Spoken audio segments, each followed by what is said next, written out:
আচ্ছা, একটু ভাবুন তো, এই পৃথিবীতে এমন একজন মানুষ ছিলেন যাকে আল্লাহ তাআলা নিজে মৃত্যু দেননি। জীবন্ত অবস্থায় তাকে উঠিয়ে নিয়েছিলেন আকাশের দিকে। তার ঠিকানা হয়েছিল জান্নাত, এখনও তিনি জীবিত। কিন্তু এই মানুষটার জীবন কতটা কষ্টের ছিল সেটা কি আপনি জানেন? এমন এক যুগে তিনি জন্মেছিলেন যখন মানুষ আল্লাহকে ভুলে গিয়েছিল। চারদিকে অন্ধকার, পাপের বন্যা, মূর্তি পূজা, জুলুম। আর সেই অন্ধকারের ভেতরে একা দাঁড়িয়ে সত্যের আলো জ্বেলেছিলেন হযরত ইদ্রিস আলাইহিসসালাম। তার চোখের পানি, তার দীর্ঘ রাতের তাহাজ্জুদ, তার মানুষের কাছে প্রত্যাখ্যাত হওয়ার যন্ত্রণা, আজ এই পুরো গল্পটা আপনাদের সামনে তুলে ধরব আমি, কুরআন ও হাদিসের আলোকে। আমি জানি অনেকে হয়তো ভাবছেন, হযরত ইদ্রিস আলাইহিসসালামের কথা তো বইয়ে পড়েছি, কিন্তু আজকের এই ভিডিওতে আমি এমন কিছু দিক তুলে ধরব যা হয়তো আগে এভাবে কেউ বলেনি, ইনশাআল্লাহ। তো প্রিয় ভাই ও বোনেরা, যদি এখনও সাবস্ক্রাইব না করে থাকেন আমাদের চ্যানেল এমটি ক্রিয়েশন, তাহলে এখনই করুন। কারণ এই চ্যানেলে আমরা প্রতিনিয়ত নবী রাসূলদের জীবন, ইসলামের অজানা ইতিহাস ও হৃদয় ছুঁয়ে যাওয়া ঘটনা নিয়ে আসি। বেল আইকনটা প্রেস করুন, কোনো ভিডিও মিস করবেন না। চলুন শুরু করি হযরত ইদ্রিস আলাইহিসসালামের পূর্ণাঙ্গ জীবন কাহিনী। বিসমিল্লাহির রহমানির রহিম। অধ্যায় ১, পরিচয় ও মর্যাদা, আল্লাহর প্রিয় বন্ধু। ভাই ও বোনেরা, কুরআনুল কারিমে আল্লাহ তাআলা সরাসরি দুটো জায়গায় হযরত ইদ্রিস আলাইহিসসালামের নাম উল্লেখ করেছেন। প্রথমটি সূরা মারিয়ামের ৫৬ ও ৫৭ নম্বর আয়াতে, ওয়াসকুর ফিল কিতাবি ইদ্রিসা ইন্নাহু কানা সিদ্দিকান নাবিয়ান ওয়ারাফানাহু মাকানান আলিয়া। এই কিতাবে ইদ্রিসের কথা আলোচনা করুন। নিশ্চয়ই তিনি ছিলেন একজন সত্যবাদী নবী, আর আমি তাকে উঁচু মর্যাদায় উন্নীত করেছিলাম। সূরা মারিয়াম ৫৬-৫৭। ভাই থামুন একটু, শুধু এই দুটো আয়াত পড়লেই হযরত ইদ্রিস আলাইহিসসালামের পরিচয় পরিষ্কার হয়ে যায়। আল্লাহ বললেন সিদ্দিক, অর্থাৎ পরম সত্যবাদী। এই উপাধি সবাই পায় না। হযরত আবু বকর রাদিয়াল্লাহু আনহু ছাড়া মানব ইতিহাসে খুব কম মানুষকেই এই খেতাব দেওয়া হয়েছে। তারপর বললেন নাবী, অর্থাৎ আল্লাহর মনোনীত বার্তাবাহক। আর শেষে বললেন মাকানান আলিয়া, উঁচু স্থানে উন্নীত। এই তিনটি বিশেষণ, তিনটি অসাধারণ। দ্বিতীয়বার উল্লেখ হয়েছে সূরা আম্বিয়ার ৮৫ ও ৮৬ নম্বর আয়াতে, যেখানে আল্লাহ ইদ্রিস আলাইহিসসালামকে সবরকারীদের মধ্যে গণনা করেছেন এবং তার প্রশংসা করেছেন। ওয়া ইসমাঈলা ওয়া ইদ্রিসা ওয়াজাল কিফলি কুল্লুন মিনাস সাবিরিন ওয়া আদখালনাহুম ফি রাহমাতিনা ইন্নাহুম মিনাস সালিহিন। এবং ইসমাইল, ইদ্রিস ও জুলকিফলিকে স্মরণ করুন, তারা সবাই ছিলেন ধৈর্যশীলদের অন্তর্ভুক্ত। আমি তাদেরকে আমার রহমতের মধ্যে প্রবেশ করিয়েছিলাম। নিশ্চয়ই তারা ছিলেন সৎকর্মশীলদের দলভুক্ত। সূরা আম্বিয়া ৮৫-৮৬। বুঝতে পারছেন ভাই, সবরকারী এবং সৎকর্মশীল, আল্লাহ তার সম্পর্কে এই কথা বলেছেন। এটা কোনো সাধারণ পরিচয় না, এটা আল্লাহর দেওয়া সার্টিফিকেট। এখন প্রশ্ন হল, ইদ্রিস আলাইহিসসালাম কে ছিলেন, কোথায় জন্মেছিলেন, কখন ছিলেন? বেশিরভাগ আলেম ও মুফাসসিরিনের মতে হযরত ইদ্রিস আলাইহিসসালাম হলেন হযরত আদম আলাইহিসসালামের পঞ্চম বংশধর। তার বংশপরম্পরা হল ইদ্রিস বিন ইয়ারিদ বিন মাহলাইল বিন কিনান বিন আনুস বিন শীস বিন আদম আলাইহিসসালাম। অর্থাৎ হযরত আদম আলাইহিসসালামের পরে মাত্র ৫ পুরুষ পরেই এলেন ইদ্রিস আলাইহিসসালাম। ঐতিহাসিকদের মতে তিনি হযরত নূহ আলাইহিসসালামের আগে এসেছিলেন। কোনো মুফাসসির বলেন তিনি নূহ আলাইহিসসালামের দাদা বা তারও আগের প্রজন্মের ছিলেন। তার নাম ইদ্রিস, এই নামটির উৎস নিয়ে আলেমদের মধ্যে মতভেদ আছে। অনেকের মতে এটি আরবি দিরাসা থেকে এসেছে, যার অর্থ হল পড়া বা অধ্যয়ন করা, কারণ তিনি অত্যন্ত বেশি পড়াশোনা করতেন, জ্ঞান অন্বেষণ করতেন। আর সত্যিই তিনি ছিলেন একজন অসাধারণ জ্ঞানী মানুষ, পরে সেটা বিস্তারিত বলবো। তার ডাকনাম বা উপাধি ছিল আবুল আকনুস, যার অর্থ হল জ্ঞানীর পিতা। ভাই একটু ভাবুন, আদম আলাইহিসসালামের পরে পৃথিবীতে মানুষ ছিল মাত্র কয়েক হাজার। তখনকার দুনিয়া ছিল একেবারে অন্যরকম। সেই কঠিন সময়ে আল্লাহ পাঠালেন ইদ্রিস আলাইহিসসালামকে। অধ্যায় ২, তার জন্মের যুগ, পাপের অন্ধকারে এক আলোর ফুলকি। ভাই ও বোনেরা, যে যুগে হযরত ইদ্রিস আলাইহিসসালাম জন্মেছিলেন সেই যুগটা বোঝা খুব জরুরি। কারণ একটা মানুষের মহত্ব তখনই বোঝা যায় যখন তুমি জানো সে কোন পরিস্থিতিতে লড়াই করেছে। হযরত আদম আলাইহিসসালাম পৃথিবীতে এসেছিলেন আল্লাহর তাওহীদের বাণী নিয়ে। তার সন্তানেরা প্রথমে একেশ্বরবাদী ছিল, কিন্তু ধীরে ধীরে মানুষ আল্লাহকে ভুলতে শুরু করল। শয়তান কাজে লেগে গেল তার পুরনো কৌশলে। প্রথমে মানুষ পুণ্যবান মানুষের ছবি বা মূর্তি তৈরি করার স্মরণের জন্য, তারপর ধীরে ধীরে সেই মূর্তিগুলোকেই উপাসনার বস্তুতে পরিণত করল। ইবনে আব্বাস রাজিয়াল্লাহু আনহুর বর্ণনায় এসেছে, হযরত আদম আলাইহিসসালামের যুগের কিছু পুণ্যবান মানুষ যেমন ওয়াদ, সুয়া, ইয়াগুস, ইয়াউক ও নাসর, তাদের মৃত্যুর পরে শয়তান মানুষের মনে ঢুকিয়ে দিল যে এদের ছবি বা মূর্তি রাখলে ইবাদতে আগ্রহ বাড়বে। এরপর সেই মূর্তিগুলো উপাসনার বস্তুতে পরিণত হল। বুখারী। এই ঘটনা ঘটেছিল হযরত ইদ্রিস আলাইহিসসালামের আগের যুগে। তার সময়ও পাপ পঙ্কিলতা ছিল। কিন্তু শুধু মূর্তি পূজা নয়, সেই যুগে আরও কত সমস্যা ছিল। মানুষ মানুষকে অত্যাচার করত, দুর্বলদের ওপর শক্তিশালীরা জুলুম করত, সত্য কথা বলা মানুষকে একা করে দিত, আর মিথ্যা ও প্রতারণা ছিল দিনের আলোর মতো স্বাভাবিক। ইমাম ইবনে কাসির রাহিমাহুল্লাহ তার আল বিদায়া ওয়ান নিহায়া গ্রন্থে বলেছেন, হযরত ইদ্রিস আলাইহিসসালাম এমন একটা সময় আবির্ভূত হয়েছিলেন যখন মানুষ আল্লাহর পথ থেকে অনেক দূরে সরে গিয়েছিল। একটু ভাবুন, এই পরিবেশে বড় হচ্ছেন ইদ্রিস, চারদিকে পাপ, চারদিকে অন্ধকার, কিন্তু তার হৃদয় ছিল আলো, আল্লাহর ভালোবাসা। এটা কি এমনি এমনি হয়? না ভাই, আল্লাহ যাকে হিদায়াত দিতে চান কোনো পরিবেশ তাকে আটকাতে পারে না। আর এটা আমাদের জন্য একটা শিক্ষা। আজকের এই ফেতনার যুগে, সোশ্যাল মিডিয়ার প্রলোভনে, পাপের এত সহজলভ্যতায়, তবুও আল্লাহর পথে থাকা সম্ভব।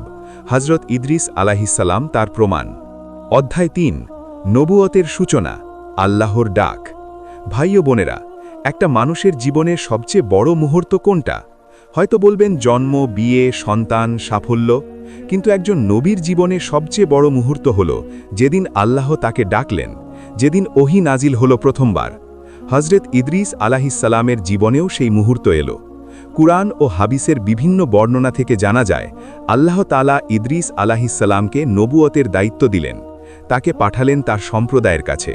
কিন্তু ভাই, নবীদের কাজ কখনো সহজ ছিল না। আল্লাহ তাআলা প্রতিটি নবীকে পাঠিয়েছেন সত্যের বাণী নিয়ে, আর প্রতিটি নবীকে মানুষ প্রথমে প্রত্যাখ্যাত করেছে, ঠাট্টা করেছে, কষ্ট দিয়েছে। হযরত ইদ্রিস আলাইহিসসালাম মানুষকে ডাকলেন এক আল্লাহর দিকে, বললেন মূর্তির পূজা ছেড়ে দাও, জুলুম ছেড়ে দাও, পাপের পথ ছেড়ে দাও। কিন্তু মানুষ কি শুনল? কিছু মানুষ শুনল, কিন্তু বেশিরভাগ কান দিল না, বরং তাকে বিরোধিতা করল। আর এখানেই হযরত ইদ্রিস আলাইহিসসালামের মহত্ব। তিনি হতাশ হলেন না, দাওয়াত বন্ধ করলেন না, আল্লাহর ওপর তাওয়াক্কুল রেখে এগিয়ে গেলেন। ইবনে কাসির রাহিমাহুল্লাহ লিখেছেন, হযরত ইদ্রিস আলাইহিসসালাম ছিলেন প্রথম মানুষ যিনি কলমের সাহায্যে লেখালেখি করেছেন। হযরত আদম আলাইহিসসালামের পরে তিনিই প্রথমভাবে জ্ঞান লিপিবদ্ধ করার চেষ্টা করেছিলেন। সুবহানাল্লাহ! আজ আমরা যে লেখার সংস্কৃতিতে বাস করি, তার ভিত্তি হয়তো অনেক দূর থেকে এই মহান নবীর কাছে পৌঁছায়। তার নবুয়তের মূল বার্তা ছিল কয়েকটি। প্রথমত, তাওহীদ, এক আল্লাহর ইবাদত করো, মূর্তি পূজা ছাড়ো। দ্বিতীয়ত, আখিরাতের কথা স্মরণ রাখো, এই দুনিয়া চিরস্থায়ী নয়। তৃতীয়ত, ন্যায় বিচার প্রতিষ্ঠা করো, দুর্বলদের ওপর জুলুম করা হারাম। চতুর্থত, আত্মাকে পরিশুদ্ধ করো, ইবাদত ও তাকওয়ার মাধ্যমে। এই চারটি বিষয়, এগুলো আজকের দুনিয়ার জন্যেও কতটা প্রাসঙ্গিক ভাবুন। অধ্যায় ৫, হযরত ইদ্রিস আলাইহিসসালামের অসাধারণ জ্ঞান ও দক্ষতা। এটা ইসলামের সোনালী ইতিহাস। ভাই ও বোনেরা, আমাদের আলেমরা হযরত ইদ্রিস আলাইহিসসালাম সম্পর্কে যা বলেছেন তা শুনলে অবাক হবেন।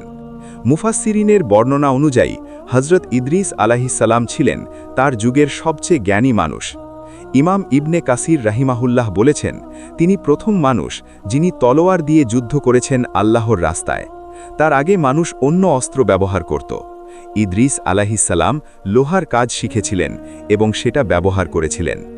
আল বিদায়া ওয়ান নিহায়া। এছাড়াও বলা হয়, তিনি প্রথম মানুষ যিনি সূচ দিয়ে কাপড় সেলাই করেছিলেন। তার আগে মানুষ পশুর চামড়া পরত। হযরত আদম আলাইহিসসালাম যখন জান্নাত থেকে পৃথিবীতে আসলেন, তখন তার শরীরে জান্নাতের পোশাক ছিল। পরে সেই পোশাক পুরনো হয়ে যায়। তখন থেকে মানুষ পশুর চামড়া ব্যবহার করত। কিন্তু ইদ্রিস আলাইহিসসালাম কাপড় বুনতে এবং সেলাই করতে শিখলেন। এটা ছিল একটা বিপ্লব সেই যুগে। ভাই, আমরা প্রতিদিন যে কাপড় পরি সেই সেলাইয়ের সংস্কৃতির পথিকৃৎ হয়তো এই মহান নবী। এছাড়াও বিভিন্ন বর্ণনায় আছে যে হজরত ইদ্রিস আলাহিসাল্লাম গণিত, জ্যোতির্বিদ্যা ও চিকিৎসা শাস্ত্র সম্পর্কে গভীর জ্ঞান রাখতেন। কিছু ঐতিহাসিক বলেন, অনেক প্রাচীন সভ্যতায় হার্মিস ত্রিসমেগিস্তুস নামে যে মহাজ্ঞানী পুরুষের কথা বলা হয় তিনি আসলে হজরত ইদ্রিস আলাহিসাল্লাম। ভিন্ন ভাষায় ভিন্ন নামে পরিচিত হয়েছিলেন। ইহুদি ও খ্রিস্টান ধর্মগ্রন্থে ইনক নামে যে পুণ্যবান মানুষের কথা আছে, অধিকাংশ মুসলিম পণ্ডিত মনে করেন তিনি হজরত ইদ্রিস আলাহিসাল্লাম। কিন্তু সবচেয়ে বড় কথা, তার সব জ্ঞান ছিল আল্লাহর ইবাদতের সাথে যুক্ত। তিনি জ্ঞানকে ব্যবহার করতেন মানুষের কল্যাণে এবং আল্লাহর কাছাকাছি যাওয়ার জন্য। এখানেই তার এবং আজকের দুনিয়ার পার্থক্য। আজকের দুনিয়ায় জ্ঞান ব্যবহার হচ্ছে অহংকারের জন্য, ক্ষমতার জন্য, কিন্তু হজরত ইদ্রিস আলাইসাল্লাম জ্ঞান ব্যবহার করেছিলেন আল্লাহর কাছাকাছি যাওয়ার জন্য। অধ্যায় 5, তার ইবাদত ও রাতের কান্না। আল্লাহ যা ভালোবাসেন। ভাই ও বোনেরা, আমরা অনেকে ভাবি নামাজ পড়লাম, রোজা রাখলাম, এতেই যথেষ্ট। কিন্তু আল্লাহর প্রিয় বান্দারা কেমন ছিলেন? হজরত ইদ্রিস আলাইহিসসালামের কথা শুনুন। রাসূলুল্লাহ সাল্লাল্লাহু আলাইহি ওয়াসাল্লাম মেরাজের রাতে চতুর্থ আসমানে হজরত ইদ্রিস আলাইহিসসালামের সাথে সাক্ষাৎ করেছিলেন। সেখানে জিবরাইল আলাইহিসসালাম রাসূল সাল্লাল্লাহু আলাইহি ওয়াসাল্লামকে ইদ্রিস আলাইহিসসালাম সম্পর্কে বললেন, এই হলেন ইদ্রিস, আল্লাহ তাআলা তাকে উঁচু স্থানে উন্নীত করেছেন। ভাই, রাসূল নিজে তাকে সালাম দিলেন, ইদ্রিস আলাইহিসসালাম সালাম নিলেন এবং রাসূল সাল্লাল্লাহু আলাইহি ওয়াসাল্লামের ব্যাপারে দোয়া করলেন। কি গভীর সম্পর্ক, কি মহান মানুষ! এখন আসুন তার ইবাদাতের কথায়। একটি হাদিসের বর্ণনায় এসেছে, হজরত ইদ্রিস আলাইহিসসালাম প্রতিদিন এত বেশি আমল করতেন যে তার আমলনামা প্রতিদিন সব মানুষের চেয়ে বেশি হতো। রাসূল সাল্লাল্লাহু আলাইহি ওয়াসাল্লাম বলেছেন, ইদ্রিসকে এই মর্যাদায় উন্নীত করা হয়েছে কারণ প্রতিদিন তার নেক আমলের পরিমাণ সব মানুষের চেয়ে বেশি হতো। ইবনে হিব্বান বিভিন্ন সূত্রে বর্ণিত। কি, প্রতিদিন সব মানুষের চেয়ে বেশি আমল? এটা সম্ভব কিভাবে?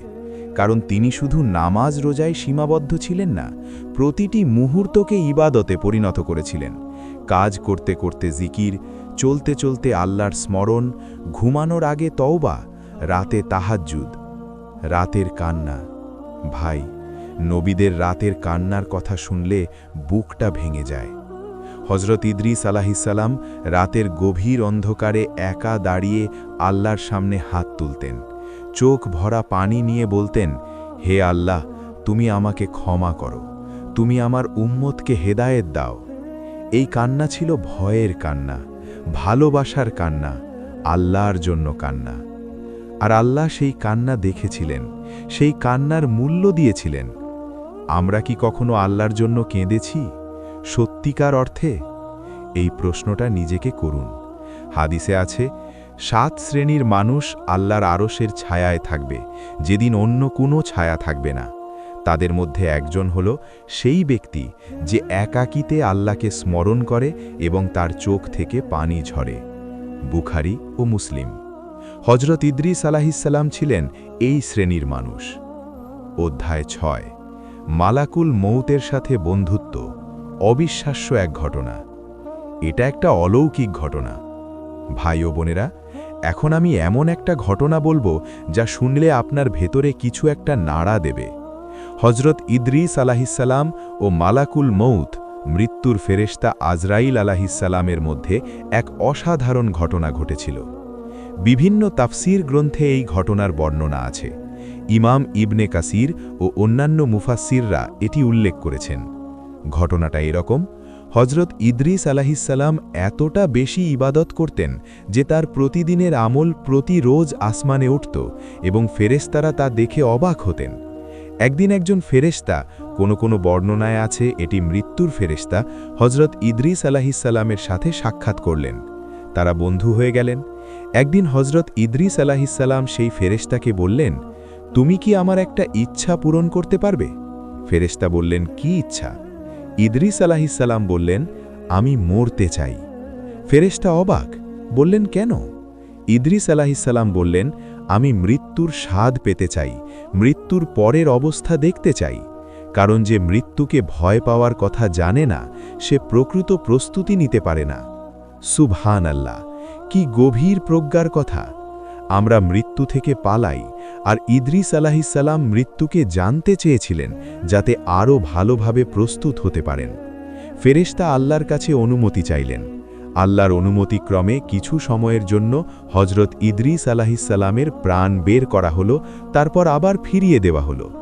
তিনি অনুভব করলেন মৃত্যুর স্বাদ। কিন্তু তারপর ঘটল আরেকটা ঘটনা। হজরত ইদ্রিস আলাইহিসসালাম সেই ফেরেশতাকে বললেন, আমি জান্নাত দেখতে চাই। ফেরেশতা নিয়ে গেলেন। জান্নাত দেখে তিনি বললেন, আমি এখান থেকে যাব না, কারণ আল্লাহ বলেছেন প্রতিটি প্রাণকে মৃত্যুর স্বাদ নিতে হবে। আমি সেটা নিয়ে ফেলেছি, এখন আর কোনো বাধা নেই। কোনো বর্ণনায় আছে, তখন আল্লাহ হজরত ইদ্রিস আলাইহিসসালামকে জান্নাতেই রাখলেন এবং তাকে জান্নাতে উন্নীত করলেন। ভাই ও বোনেরা, এই ঘটনা থেকে একটা শিক্ষা নিন। হজরত ইদ্রিস আলাইহিসসালামের ইচ্ছা ছিল মৃত্যু ও পরকালকে আরও ভালোভাবে বোঝা। এটাই ছিল তার জ্ঞানের অন্বেষণ। আমরাও কি মৃত্যুর কথা ভাবি, কবরের কথা মনে করি, আখেরাতের হিসাব নিকাশের কথা? যদি না ভাবি, তাহলে আজ থেকে ভাবা শুরু করি, কারণ মৃত্যুর কথা স্মরণ পাপ থেকে বিরত রাখে এবং ইবাদতে আগ্রহী করে।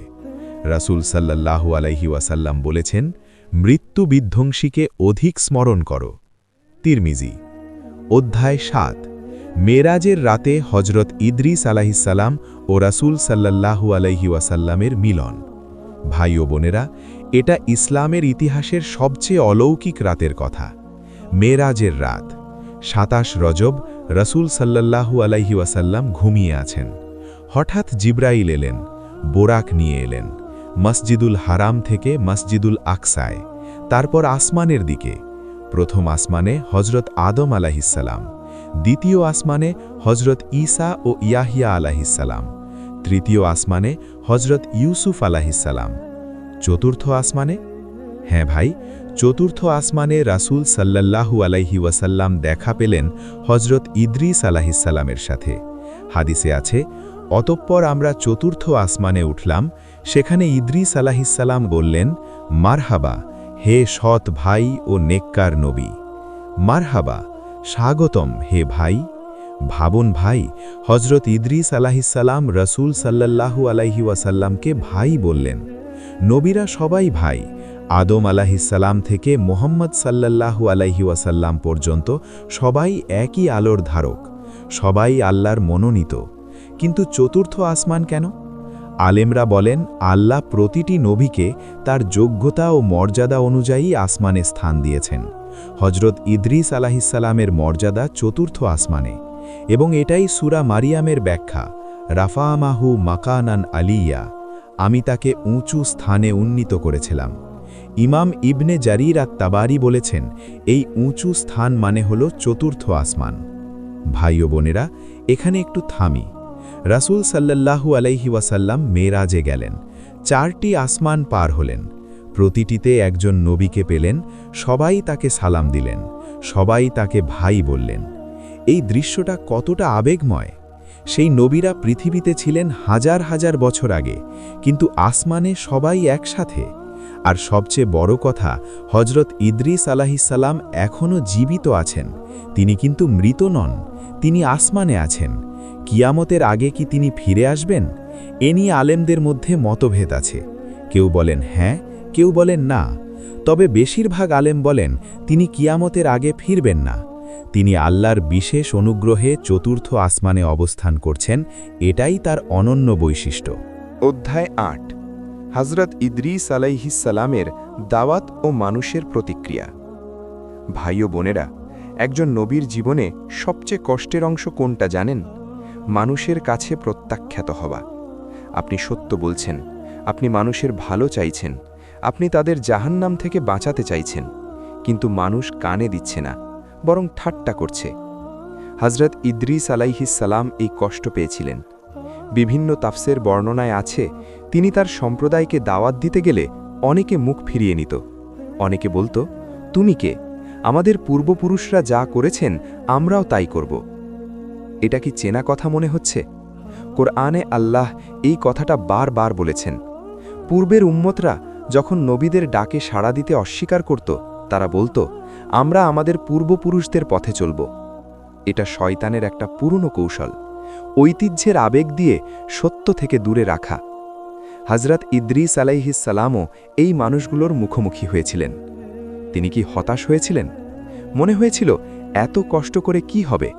কিন্তু না, তিনি থামেননি, কারণ একজন নবীর দায়িত্ব হল পৌঁছে দেওয়া, ফলাফল আল্লাহের হাতে। আল্লাহ বলেছেন, রাসূলের দায়িত্ব কেবল স্পষ্টভাবে পৌঁছে দেওয়া। সূরা আনকাবুত আয়াত 18। এই শিক্ষাটা আমাদের জন্য কতটা জরুরি ভাবুন। আমরা যখন কাউকে দাওয়াত দিই, ভাইকে বলি নামাজ পড়তে, বন্ধুকে বলি হারাম ছেড়ে দিতে, সে না শুনলে আমরা হতাশ হই, ভাবি আর বলবো না। কিন্তু হযরত ইদ্রিস আলাইহিস সালাম বলেছেন, পৌঁছে দাও, তারপর আল্লাহর ওপর ছেড়ে দাও। তিনি বারবার চেষ্টা করেছেন, বিভিন্নভাবে, কখনো কোমল ভাষায়, কখনো সতর্ক বার্তায়, কখনো আল্লাহর নিয়ামতের কথা মনে করিয়ে দিয়ে। এটাই প্রকৃত দাওয়াত। আর যারা মেনে নিল, তাদের সাথে নিয়ে তিনি একটা ছোট্ট উম্মত গড়লেন, সত্যের একটা ছোট্ট কাফেলা। ছোট হলে কি হবে? আল্লাহর রাস্তায় একজনও যথেষ্ট। অধ্যায় 9। হযরত ইদ্রিস আলাইহিস সালামের 30টি জ্ঞানের বাণী। ভাই ও বোনেরা, হযরত ইদ্রিস আলাইহিস সালাম শুধু নবী ছিলেন না, তিনি ছিলেন একজন মহান শিক্ষক।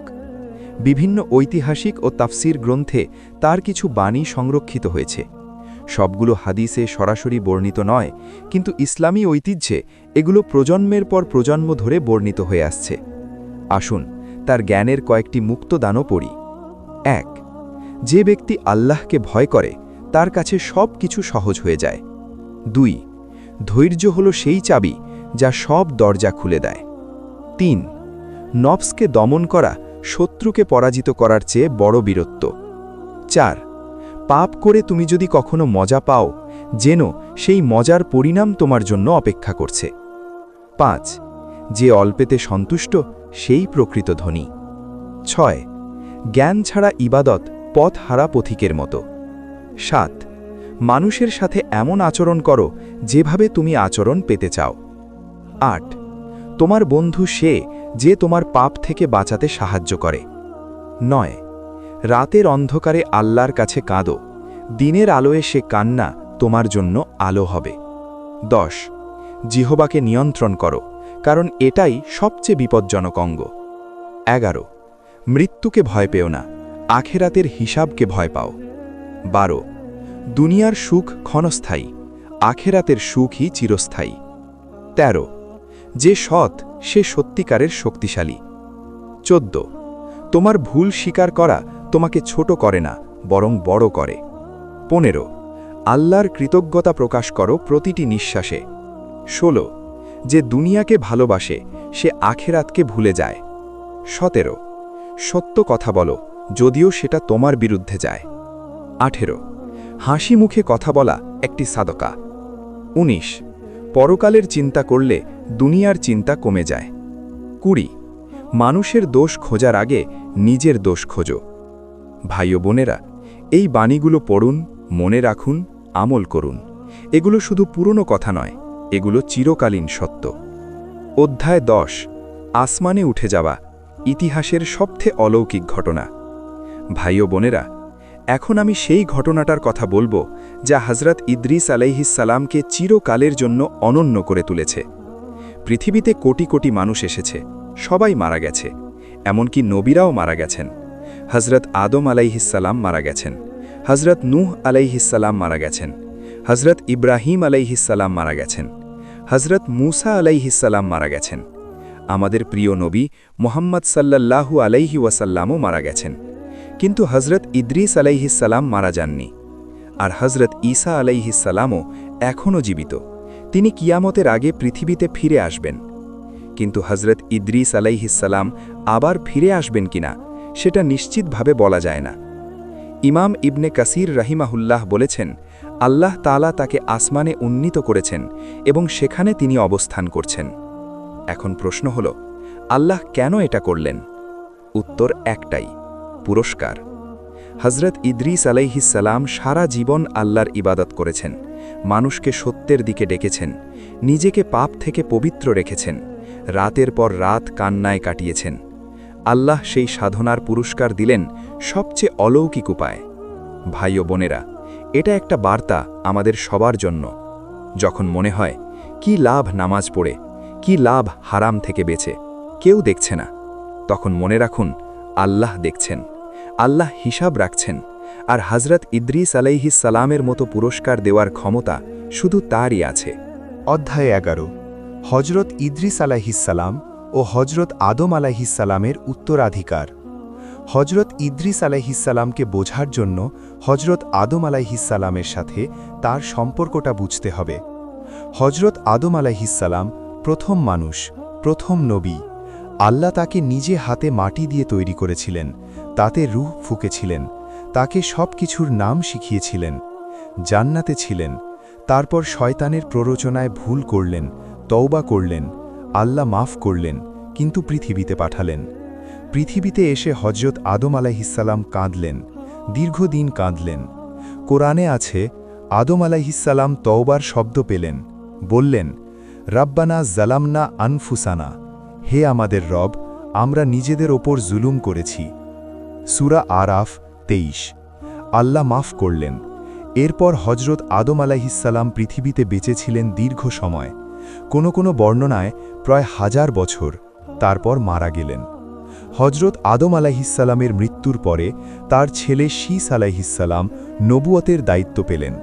তারপর তার পরের প্রজন্মে আরও নবী আসলেন, এবং 5 পুরুষ পরে এলেন হজরত ইদ্রিস আলাইহিসসালাম। হজরত আদম আলাইহিসসালামের জ্ঞান ও তাওহিদের বাণী বংশ পরম্পরায় ইদ্রিস আলাইহিসসালামের কাছে পৌঁছেছিল। ইদ্রিস আলাইহিসসালাম সেই আমানত বহন করলেন, নবুয়তের আলো জ্বালিয়ে রাখলেন। এটাই ইসলামের একটা অসাধারণ বৈশিষ্ট্য, নবুয়তের ধারাবাহিকতা।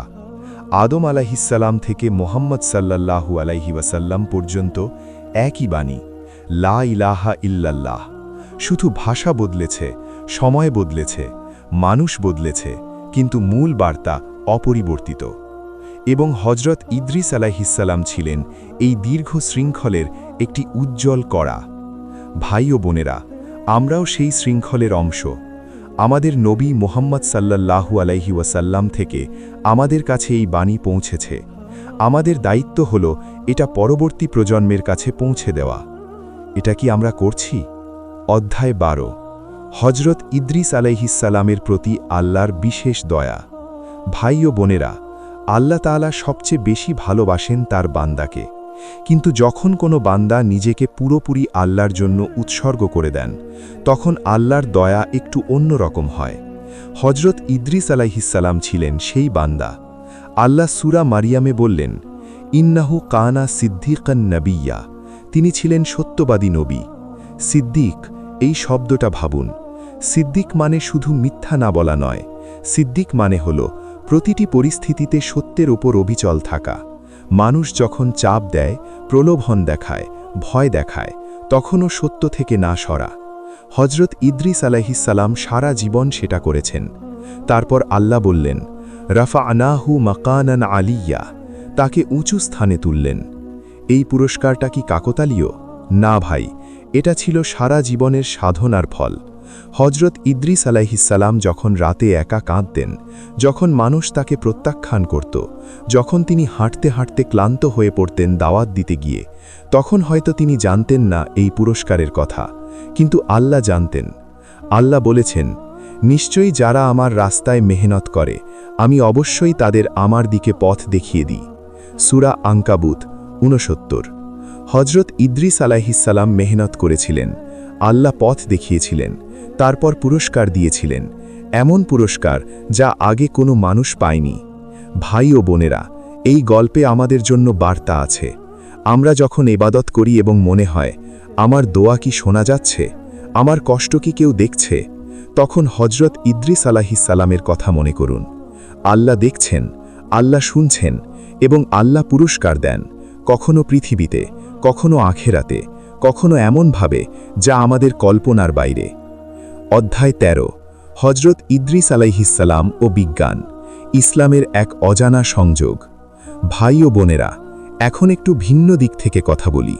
মুসলিম পণ্ডিতরা বহু শতাব্দী ধরে বলে আসছেন হজরত ইদ্রিস আলাইহিসসালাম ছিলেন প্রথম মানুষ যিনি গণনা শাস্ত্র ও জ্যোতির্বিদ্যা নিয়ে কাজ করেছেন। ইমাম ইবনে কাসির রহিমাহুল্লাহ আল বিদায়া ওয়ান নিহায়া গ্রন্থে লিখেছেন, হজরত ইদ্রিস আলাইহিসসালাম প্রথম মানুষ যিনি লেখালেখি করেছেন, প্রথম মানুষ যিনি তারা ও গ্রহ নক্ষত্র নিয়ে চিন্তাভাবনা করেছেন। কিছু ঐতিহাসিক পণ্ডিত মনে করেন মিশর, গ্রিস ও ব্যাবিলনের প্রাচীন সভ্যতায় যে জ্ঞানের কথা আছে তার অনেকটাই হজরত ইদ্রিস আলাইহিসসালামের শেখানো বিদ্যার পরিবর্তিত রূপ। গ্রিকরা যাকে হারমিস বলে, প্রাচীন মিশরীয়রা যাকে থথ বলে, অনেক গবেষক মনে করেন এরা আসলে একই মহাজ্ঞানী পুরুষের বিভিন্ন নামান্তর। আর সেই মহাজ্ঞানী পুরুষ হলেন হজরত ইদ্রিস আলাইহিসসালাম। এটা নিশ্চিতভাবে বলা কঠিন, কিন্তু একটা বিষয় নিশ্চিত, হজরত ইদ্রিস আলাইহিসসালাম ছিলেন তার যুগের সবচেয়ে জ্ঞানী মানুষ। এখানে একটা গুরুত্বপূর্ণ শিক্ষা আছে। ইসলাম কখনো জ্ঞান ও বিজ্ঞানের বিরুদ্ধে নয়, বরং ইসলামের প্রথম যুগ থেকে নবীরা জ্ঞান অন্বেষণকে উৎসাহিত করেছেন। হজরত ইদ্রিস আলাইহিসসালাম এর প্রথম উদাহরণ। তারপর দেখুন, মুসলিম বিজ্ঞানীরা মধ্যযুগে পৃথিবীর সবচেয়ে এগিয়ে ছিলেন। ইবনে সিনা চিকিৎসাশাস্ত্রে, আল খাওয়ারিজমি গণিতে, আল বেরুনি জ্যোতির্বিদ্যায়। এরা কোথা থেকে উৎসাহ পেয়েছিলেন? কোরআন থেকে, যে কোরআনে আল্লাহ বলেছেন, পড়ো তোমার রবের নামে যিনি সৃষ্টি করেছেন, সূরা আলাক 1।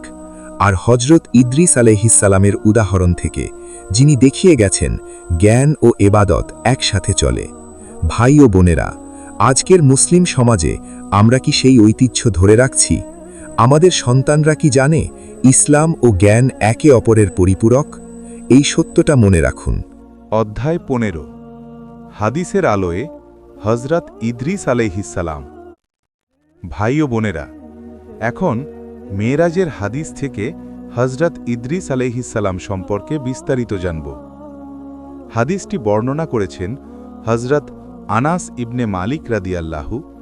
বুখারী ও মুসলিম উভয়ে বর্ণনা করেছেন। রাসূল সাল্লাল্লাহু আলাইহি ওয়াসাল্লাম বলেছেন, জিবরাইল আমার কাছে এলেন, বললেন, আপনি কি আল্লাহর কাছে যেতে চান? আমি বললাম হ্যাঁ। তিনি বুরাক নিয়ে এলেন। সেটা ছিল সাদা রঙের একটি প্রাণী, গাধার চেয়ে বড়, খচ্চরের চেয়ে ছোট। এর এক একটি পদক্ষেপ দৃষ্টির শেষ সীমায় পড়ে। আমরা মসজিদুল আকসায় পৌঁছলাম। সেখানে আমি নামাজ পড়লাম। তারপর আকাশের দিকে উঠলাম। প্রথম আসমানে আদম আলাইহিসসালাম, দ্বিতীয় আসমানে ঈসা ও ইয়াহিয়া আলাইহিসসালাম, তৃতীয় আসমানে ইউসুফ আলাইহিসসালাম। চতুর্থ আসমানে পৌঁছলাম।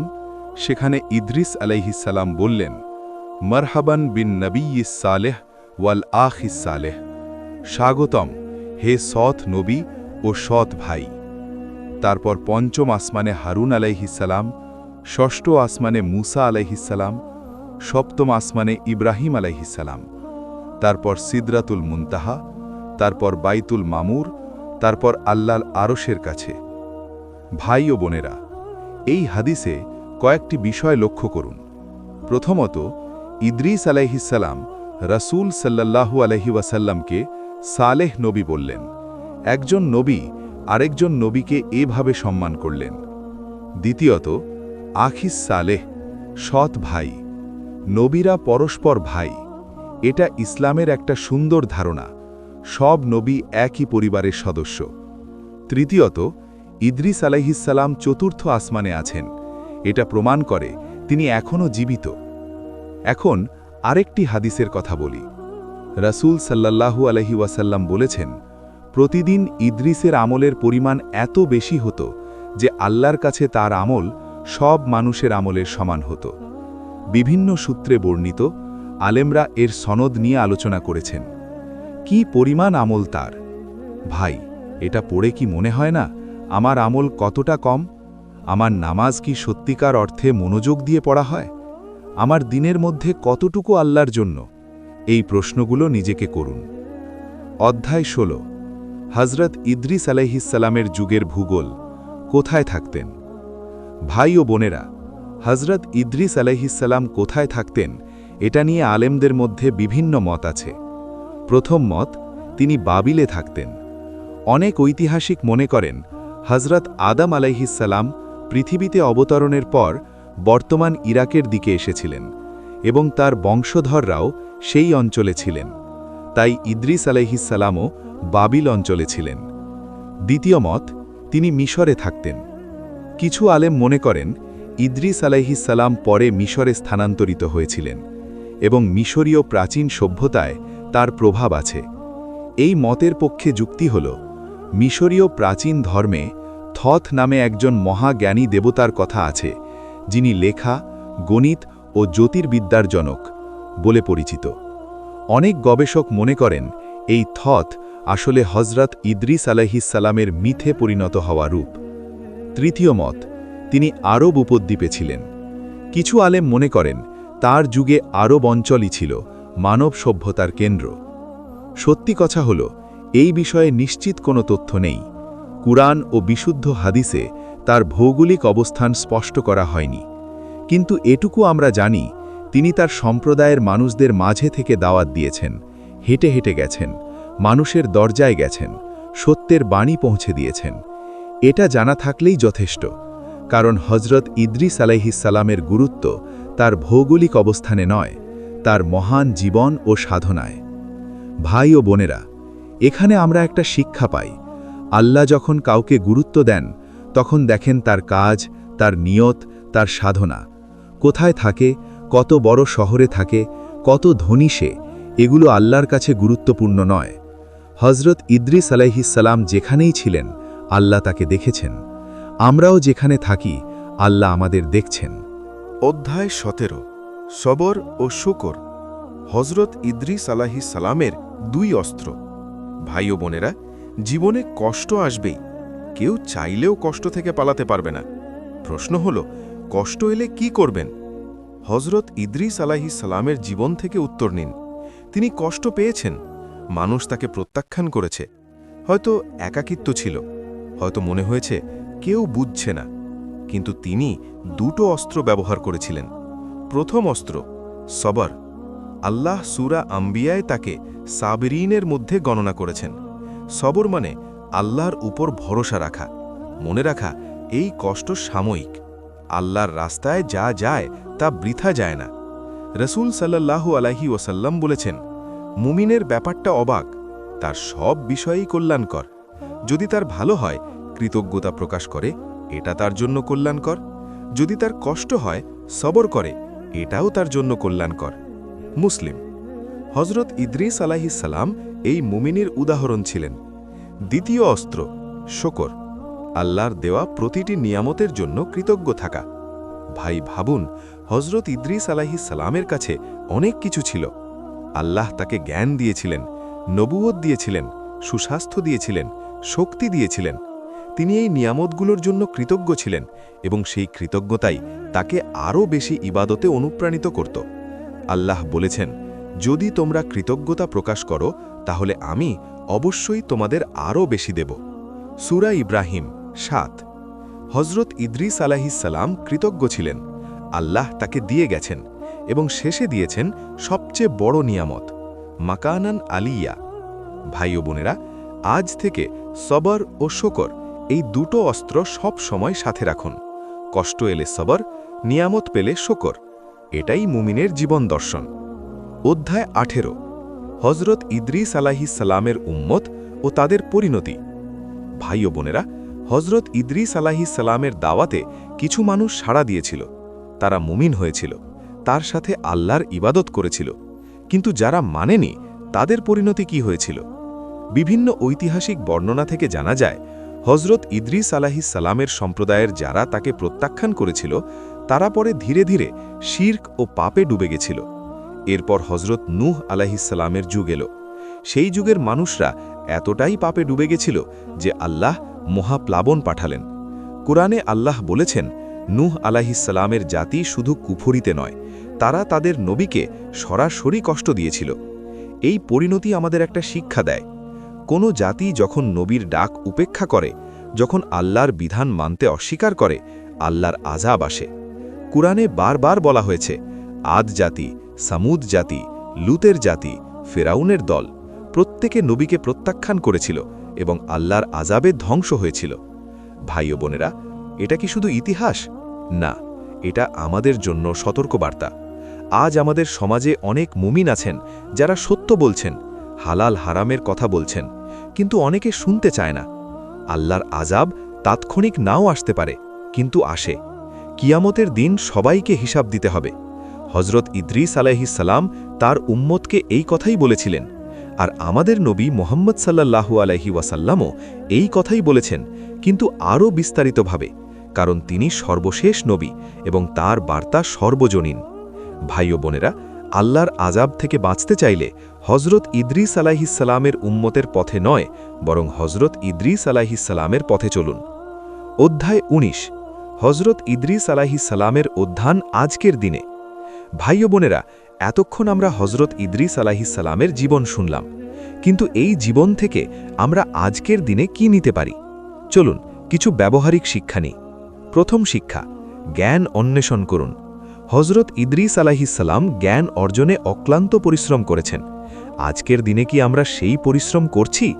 বই পড়ছেন, কোরআন শিখছেন, ইসলামী জ্ঞান অর্জন করছেন, দুনিয়াবী শিক্ষাও নিচ্ছেন আল্লাহর সন্তুষ্টির জন্য? যদি না করেন, আজ থেকে শুরু করুন। দ্বিতীয় শিক্ষা, প্রতিটি কাজকে ইবাদত বানান। হজরত ইদ্রিস আলাইহিস সালাম সেলাই করতেন, কিন্তু সেটা ছিল তার ইবাদত। লোহার কাজ করতেন, সেটাও ইবাদত ছিল, কারণ নিয়তটা ছিল আল্লাহর জন্য। আমরাও যদি প্রতিটি কাজ, চাকরি, পড়াশোনা, ঘরের কাজ আল্লাহর সন্তুষ্টির জন্য করি, তাহলে সেটা ইবাদত হয়ে যায়। রাসূল সাল্লাল্লাহু আলাইহি ওয়াসাল্লাম বলেছেন, প্রতিটি কাজ নিয়তের ওপর নির্ভর করে। বুখারী। তৃতীয় শিক্ষা, রাতের ইবাদতে মনোযোগ দিন। হজরত ইদ্রিস আলাইহিস সালাম রাতের বিশেষ ইবাদতের জন্য পরিচিত ছিলেন। তাহাজ্জুদের নামাজ, রাতের দোয়া। আমরা কি রাতে উঠি, তাহাজ্জুদ পড়ি, আল্লাহর কাছে কাঁদি? যদি না করি, এটা শুরু করুন, সপ্তাহে একদিন হলেও। পঞ্চম শিক্ষা, দাওয়াত দিন, হতাশ হবেন না। হজরত ইদ্রিস আলাইহিস সালাম প্রত্যাখ্যাত হয়েছিলেন, কিন্তু দাওয়াত ছাড়েননি। আমরাও যখন ভালো কথা বলি এবং কেউ শোনে না, হতাশ হই, কিন্তু মনে রাখুন, আপনার কাজ পৌঁছানো, ফলাফল আল্লাহর হাতে। পঞ্চম শিক্ষা, মৃত্যুর কথা মনে রাখুন। হজরত ইদ্রিস আলাইহিস সালাম মৃত্যুকে জানতে চেয়েছিলেন, কারণ মৃত্যুর কথা মনে থাকলে পাপ কম হয়। আমরাও প্রতিদিন একবার মনে করি, আজ যদি শেষ দিন হতো, আমার নামাজ হয়েছে, আমার পাপ কি তওবা করা হয়েছে, আমার পরিবারের হক আদায় করেছি? এই প্রশ্নগুলো জীবন বদলে দিতে পারে। অধ্যায় ২০, চূড়ান্ত আবেদন। হজরত ইদ্রিস আলাইহিস সালাম আমাদের কি বার্তা দিয়ে গেছেন? ভাই ও বোনেরা, আমরা প্রায় শেষে এসে পৌঁছেছি। এতক্ষণ হজরত ইদ্রিস আলাইহিস সালামের পুরো জীবন দেখলাম। একজন মানুষ যিনি এমন যুগে জন্মেছিলেন যখন পাপের অন্ধকার সবখানে, যিনি একা দাঁড়িয়ে আলো জ্বেলেছিলেন, যিনি মানুষের প্রত্যাখ্যানেও থামেননি, যিনি রাতের পর রাত আল্লাহর কাছে কেঁদেছেন, যিনি প্রতিটি মুহূর্তকে ইবাদতে পরিণত করেছেন, আর আল্লাহ তাকে পুরস্কার দিয়েছেন এমনভাবে যা পৃথিবীর ইতিহাসে আর কেউ পায়নি। ভাই ও বোনেরা, আমি আপনাদের জিজ্ঞেস করতে চাই, আমাদের ইদ্রিস হওয়ার সুযোগ আছে কি? না, পুরোপুরি না, কারণ তিনি নবী, আমরা নই। কিন্তু তার পথে চলার সুযোগ আমাদের আছে। আল্লাহর দিকে ফিরে আসার সুযোগ আমাদের আছে। প্রতিটি দিন নতুন করে শুরু করার সুযোগ আমাদের আছে, আর এই সুযোগ থেকে যায় যতক্ষণ নিঃশ্বাস আছে। রাসূল সাল্লাল্লাহু আলাইহি ওয়াসাল্লাম বলেছেন, যে ব্যক্তি মৃত্যুর আগ পর্যন্ত তওবা করে, আল্লাহ তার তওবা কবুল করেন। তিরমিজি। ভাই, হয়তো আজকের আগে আপনি অনেক পাপ করেছেন, হয়তো নামাজ ছেড়েছেন বহুদিন, হয়তো হারাম কাজে সময় কেটেছে, হয়তো মনে হয় আমার মতো মানুষের তওবা হবে কি? ইয়েস, হবে, কারণ আল্লাহ বলেছেন, হে আমার বান্দারা, যারা নিজেদের উপর সীমা লঙ্ঘন করেছ, আল্লাহর রহমত থেকে নিরাশ হও না। নিশ্চয়ই আল্লাহ সব গুনাহ মাফ করেন, তিনি ক্ষমাশীল, পরম দয়ালু। সূরা জুমার ৫৩। হযরত ইদ্রিস আলাইহিস সালাম এই আল্লাহকে ভালোবেসে পুরো জীবন পার করেছেন। আমরাও পারি। আজ থেকে শুরু হোক, এখন থেকে, এই মুহূর্ত থেকে। আল্লাহুম্মা ইন্না নাসআলুকা রাহমাতাকা ওয়া রিদওয়ানাক। হে আল্লাহ, আমরা তোমার কাছে তোমার রহমত ও সন্তুষ্টি চাই। আমিন। ভাই ও বোনেরা, আজকের ভিডিওটা এখানেই শেষ হলো। হজরত ইদ্রিস আলাইহিস সালামের পুরো জীবন কাহিনী কোরআন ও হাদিসের আলোকে। আমি জানি এই ভিডিওটা অনেক লম্বা ছিল, কিন্তু একজন মহান নবীর জীবন কি ছোট করে বলা যায়? ভাই, যদি আজকের এই ভিডিও দেখে আপনার মনে একটু হলেও পরিবর্তন আসে, যদি আজকে ঘুমানোর আগে একটু বেশি দোয়া করেন, যদি কাল সকালে ফজরের নামাজটা একটু বেশি মনোযোগ দিয়ে পড়েন, তাহলে এই ভিডিও সফল এবং হজরত ইদ্রিস আলাইহিস সালাম যে বার্তা নিয়ে এসেছিলেন সেটা আজও জীবিত। প্রিয় দর্শক, আপনি যদি এখনও আমাদের চ্যানেল এমটি ক্রিয়েশন সাবস্ক্রাইব না করে থাকেন, এখনই করুন, কারণ এই চ্যানেলে আমরা প্রতিনিয়ত আনব নবী রাসূলদের জীবনের অজানা অধ্যায়, ইসলামের ইতিহাসের অলৌকিক ঘটনা, কোরআন ও হাদিসের আলোকে জীবনের দিক নির্দেশনা এবং হৃদয়ে ছুঁয়ে যাওয়া Islamic content. Subscribe button press করুন, বেল আইকন অন করুন, আর এই ভিডিওটা আপনার পরিবার ও বন্ধুদের সাথে শেয়ার করুন। হয়তো একজন হারানো মানুষ এই ভিডিও দেখে আল্লাহর দিকে ফিরে আসবে। সেই একজন মানুষের হেদায়েতের সাদকায়ে জারিয়া আপনার আমল নামায় যুক্ত হবে ইনশাআল্লাহ। আল্লাহ আমাদের সবাইকে হজরত ইদ্রিস আলাইহিস সালামের মতো সবর, ইলম, ইবাদত ও আল্লাহর ভালোবাসা দান করুন। আমাদের সবাইকে মাফ করুন, আমাদের সবাইকে জান্নাত দান করুন। আমিন। আসসালামু আলাইকুম ওয়া রাহমাতুল্লাহি ওয়া বারাকাতুহু।